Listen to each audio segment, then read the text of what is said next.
لوگوں کا حال یہ ہے کہ وہ جنت کا نام لیتے ہیں مگر جہنمی اعمال میں مشغول ہیں۔ اس کا مطلب یہ ہے کہ انہوں نے خدا سے اس کی جنت مانگی ہی نہیں۔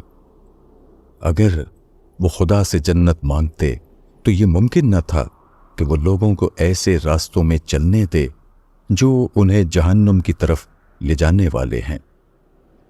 یہ ممکن نہیں کہ آپ خدا سے جنت مانگیں اور وہ آپ کو جہنم دے دے۔ آپ خدا سے خشیت مانگیں اور وہ آپ کو قساوت دے دے۔ آپ خدا کی یاد مانگیں اور وہ آپ کو غفلت میں مبتلا کر دے۔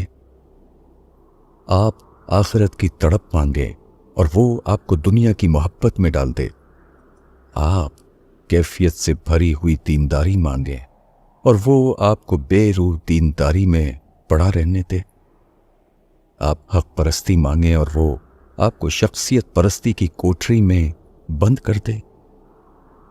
اگر آپ کی زندگی میں مطلوب چیز نہیں ہے تو اس کا مطلب یہ ہے کہ آپ نے نہ مانگا تھا اور نہ آپ کو ملا۔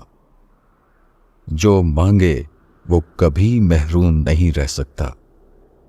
یہ مالک کائنات کی غیرت کے خلاف ہے کہ وہ کسی بندے کو اس حال میں رہنے دے کہ قیامت میں جب خدا سے اس کا سامنا ہو تو وہ اپنے رب کو حسرت کی نظر سے دیکھے۔ وہ کہے کہ خدایا، میں نے تجھ سے جنت مانگی تھی اور تو نے جہنم میرے حوالے کر دی۔ بخدا یہ ناممکن ہے، یہ ناممکن ہے، یہ ناممکن ہے۔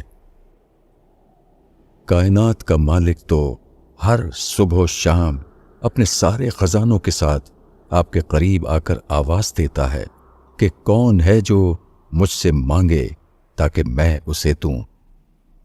مگر جن کو لینا ہے وہ خود منہ پھیرے ہوئے ہوں تو اس میں دینے والے کا کیا قصور؟